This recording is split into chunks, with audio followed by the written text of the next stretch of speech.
நமக்கு ஆண்டவர் எல்லாத்துலேயும் புதுசாக சொல்லி கொடுத்துருக்கிறார். எல்லாம் அவ்வளோதான். இதுக்கு முன்னாடி நீங்கள் ஃபாலோ பண்ணிக்கிட்டு இருந்த சடங்காச்சாரங்கள் அத்தனையும் முடிஞ்சு போச்சு. இந்த நம்பர்லாம் ஒன்றுமே கிடையாது. அது உலகத்தான் பார்க்கறது, நம்பர் பார்க்கறது, நாள் பார்க்கறது, டைம் பார்க்கறது, இது எல்லா சொரூபத்தையும் மூடிக்கிட்டு விசுவாசி வந்து உட்காந்துருக்கு, கூடாரத்துக்குள்ளே உட்காந்துருக்கு. இப்படிப்பட்ட விசுவாசிகள் பாருங்க கடைசி வரைக்கும் போய் சேராது. அதனால வந்து ஆவிக்குரிய வாழ்க்கையில் முடிவுக்கே வராது. நிறைய பேர் இன்னைக்கு கடைசி காலத்தில் சபைக்குள்ள உட்கார்ந்து இருக்கிறாங்க. நல்ல பைபிள் வாசிக்கிறது, ஒழுங்கா நீ பைபிளை விசுவாசிக்கிறவங்களா இருந்தீங்கன்னா உங்களுக்குள் இந்த நாள், கிழமை, நல்ல நேரம் எதுவுமே கிடையாது. தேவன் உண்டாக்கின 7 நாளும் நல்ல நாள் தான். தேவன் கொடுத்த 365 நாளும் நல்ல நாள் தான். தேவன் உண்டாக்கின 24 மணி நேரமும் நல்ல நேரம் தான். இதுல என்ன நல்ல நேரம் இருக்கு, கெட்ட நேரம் இருக்குது, நாள், கிழமை ஒன்றும் கிடையாது. புறஜாதியாருடைய மார்க்கத்தை கற்றுக்கொள்ளாதிருங்கள்னு எரேமியா 10 ஆண்டவர் சொல்றார் 2வது வசனத்துல. நமக்கு எப்போ எல்லாத்தையும் விட்டுட்டு வந்துட்டோமோ அதுக்கப்புறம் எதையும் அங்கிருந்து தூக்கிட்டு இங்கே வரக்கூடாது. அங்கிருந்து புறஜாதியாருடைய வழிபாடுகள் விருதாவாக இருக்கிறது, அதை கற்றுக்கொள்ளாதிருங்கள்னு சொல்லி எரேமியா 10:1-2 ஆண்டவர் சொல்றாரு. You must be very careful. எதையும் உள்ள கொண்டு வரக்கூடாது. சடங்காச்சாரங்கள் எதுவும் கிடையாது, இங்கே எதுவும் கிடையாது. சபை என்பது தேவன் உருவாக்கின அற்புதமான காரியம். சபையை பற்றி பைபிள் சொல்லுது, இது ரகசியமாய் கர்த்தர் வச்சிருந்தாராம். சபை என்பது ரகசியமாய் வைக்கப்பட்டதான 4000 வருஷம் இப்படி ஒரு கான்செப்டே கர்த்தர் மறைச்சு வச்சு நம்ம கையில் கொடுத்து வச்சிருக்கிறாரு. தேவனுடைய மனவாட்டி, யோசித்து பாருங்க எப்பேற்பட்டதான காரியம். அந்த தேவனுடைய மனவாட்டியை அலங்காரம் பண்றதுக்கு உங்களுக்கு யாருக்கு சொன்னது? சுத்திகரிப்பு பண்றதுக்கு மட்டும்தான் நமக்கு வேலை. அலங்காரம் கர்த்தர் பண்ணுவாரு. இன்னைக்கு நம்ம சுத்திகரிப்பு பண்றதுக்கு தான் சபையை வச்சிருக்கிறோம். எஸ்தர் மனவாட்டியை கொண்டு போய் ஏகாவின் கையில் எதுக்கு ஒப்படைச்சாங்க? ராஜாவுக்கு ஏற்ற மாதிரி சுத்திகரிப்பு பண்ணி கொண்டு போய் கொடுங்க. வெள்ளை போலத்தினாலும் சுகந்த வாக்கினாலும் சுத்திகரிப்பு பண்ணி கொடுங்க. அவள் ராஜாவுக்கு ஏற்ற மாதிரி மாறி அலங்காரம் பண்ணிட்டு போவா.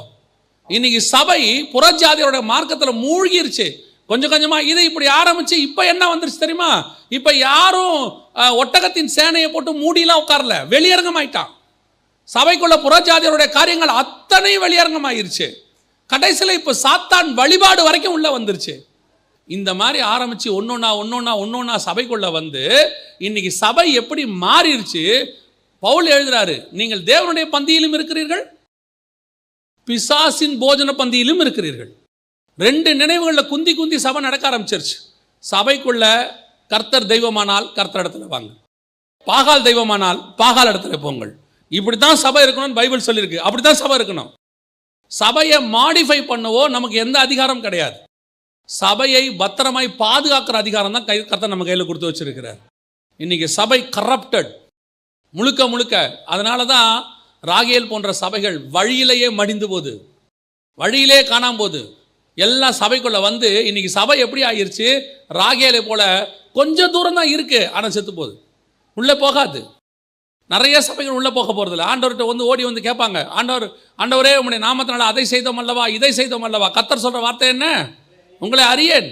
ஏன்னா இதெல்லாம் வழியில் செத்து போகிற சபை. ஒரு சில சபைகள் இருக்கிறது, எப்படி தொடங்குச்சோ அதே வைராக்கியம், அதே பரிசுத்தம், அதே தேவனுக்கு ஏற்றதான உண்மை, பரிசுத்தம், எல்லா விசுவாசம் எல்லாம் இருக்கு. இந்த சபைகள் தான் முடிவு பரியந்தம் போய் சேரும். இந்த சபைகள் தான் கர்த்தரிடத்துல போய் சேரும். ரொம்ப கேர்ஃபுல்லாக பார்த்துக்கொள்ளுங்க. ஏன் தெரியுமா? இங்கே இருக்கிற இந்த நீங்கள் பார்க்குற சந்தோஷங்கள்லாம் அநித்தியமானது. நீ மனுஷனை திருப்தி பண்ணுறதுக்கு ஜாதி பார்த்து கல்யாணம் பண்ணினா கல்யாணம் முடிஞ்சோன்னே எல்லாவனும் போயிடுவான், அவ்வளோதான். ஆனால் நீ பண்ண அருவருப்பின் நிமித்தம் நீயும் உன் பிள்ளைகளும் தான் பாதிக்கப்படுவீர்கள். நல்ல வேதத்தை வாசிங்க. இப்பவும் சொல்கிறேன், பைபிளை கரெக்டாக நீங்கள் படித்து தியானிக்க ஆரம்பிச்சிங்கன்னா, இது எதுக்கு கொடுக்கப்பட்டிருக்குன்னா இது நம்மளை சுத்திகரிக்கிறது.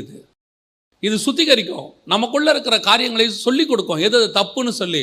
பரிசுத்த ஆவியானவர் வரும்போது பாவத்தை குறித்தும் நீதியை குறித்தும் நியாயத்தீர்ப்பு குறித்தும் கண்டித்து உணர்த்துவார். நம்ம கண்டித்து உணர்த்துவார். அவர் எது தப்புன்னு சொல்வார், அதை விடுற இடத்துக்கு வரணும். இன்னைக்கு நிறைய பேருக்கு ஏன் முழுமையான ஆசீர்வாதங்கள் கிடைக்கல தெரியுமா? முழுமையான ஆசீர்வாதங்கள் யோசித்து பாருங்க. லேயாளுக்கு கிடைச்ச பிள்ளைகள் ராகேலுக்கு கிடைக்கல. காரணம் என்ன? பல நேரங்களில் கர்த்தர் ஆசீர்வாதங்களை அடைத்து வைத்திருக்கிறார். கொஞ்சம் டிலே ஆகுது. ராகேலுக்கும் பிள்ளை கொடுப்பாரு, ஆனால் கொஞ்சம் டிலே ஆகுது, அடைச்சி வச்சிருக்கிறார். காரணம் என்ன? ஒரு பக்கம் நீங்கள் யோசிக்கணும், எது கர்த்தருக்கு பிரியமில்லாத காரியங்கள் எங்கிட்ட காணப்படுது. ஏன்னா நம்முடைய தேவன் வந்து உலாவுகிற தேவன்.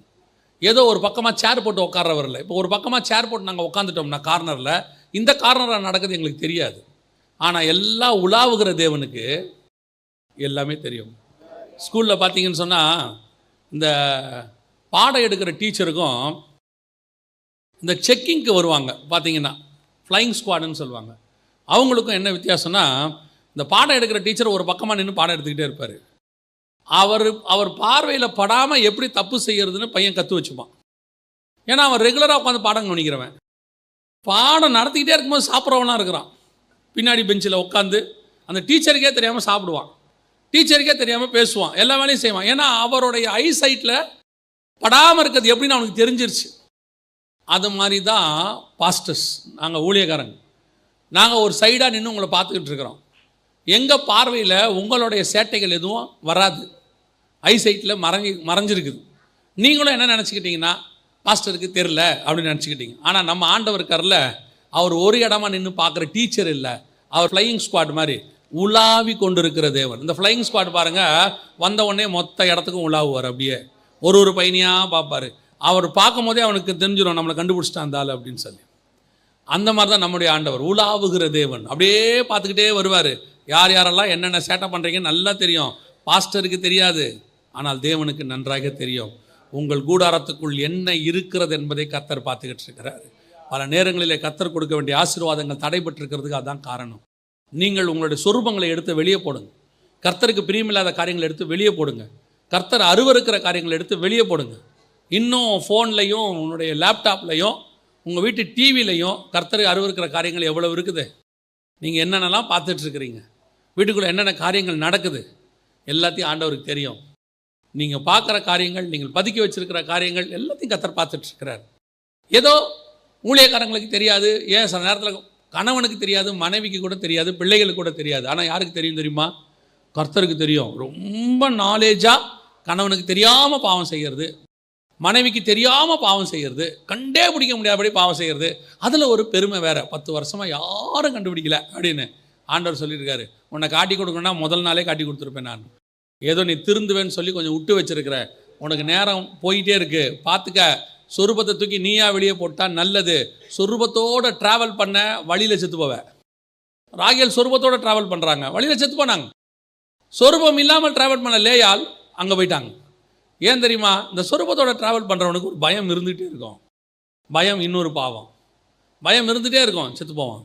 ரொம்ப கேர்ஃபுல்லாக இருந்து கொள்ளுங்க. முதலாவது, ஒரு சபை முடிவு பரியந்தம் போவதற்கு, ஒரு விசுவாசி முடிவு பரியந்தம் போவதற்கு மறைவான பாவங்கள் இருக்கக்கூடாது. மறைவான பாவங்கள், அதை எடுத்து, மறைவான பாவங்களோட பிரச்சனை என்ன தெரியுமா? யாருக்கும் தெரியாது. இப்போ வெளியரங்கமான பாவம் எல்லாருக்கும் தெரியும். இப்போ நீங்கள் ஏதோ ஒரு திடீர்னு கெட்ட வார்த்தை பேசிட்டீங்க, இல்லை ஏதோ ஒரு தப்பு பண்ணிட்டு கோவப்பட்டீங்க, யாரோ அடிச்சிட்டிங்க, இது வெளியரங்கமான பாவம், தெரிஞ்சிடும். உடனே பாஸ்டர் கூப்பிட்டு உங்களுக்கு அட்வைஸ் பண்ணிடுவார், இப்படி பண்ணாதீங்க, அப்படி பண்ணாதீங்க. அது அப்போவே அந்த பிரச்சனை என்ன பண்ணிடலாம், கிளியர் பண்ணிடலாம். ஆனால் அந்த தெரியாத பாவம் இருக்கு பாருங்க, உங்ககிட்ட இருக்குன்னு ஊழியக்காரங்களுக்கும் தெரியாது, யாருக்கும் தெரியாது. தேவன் மட்டும் உணர்த்திக்கிட்டே இருப்பார். ஒரு இடத்துல நீங்கள் மனசாட்சியில் சூடுன்றவர்களாய் மாறிடுவீங்க. தேவன் உணர்த்தினாலும் கேட்க மாட்டீங்க. மனசாட்சியில் சூடு வந்த பிறகு உங்களுக்கு சொல்கிறதுக்கு ஆளே இருக்காது. நீங்கள் வழியிலே மரித்து போகிற நிலைமை ஏற்படும். ஸோ இன்றைக்கி ஆண்டவர்கிட்ட தேவ வெளிச்சத்தோட உங்கள் கூடாரத்தை ஆராய்ச்சி பண்ணி பாருங்கள். ஆண்டவரே, உமக்கு பிரியமில்லாத காரியங்கள் ஏதாவது என்கிட்ட இருக்கா, எல்லாத்தையும் தூக்கி வெளியே போடுற ஆண்டவரே, இன்றைக்கி என் கூடாரம் சுத்தமாகட்டும். நான் வழியிலே சாகிற சபை அல்ல, நான் முடிவு பரியந்தம் ஓடி முடிக்கிற சபையாய் மாறணும் ஆண்டவரே.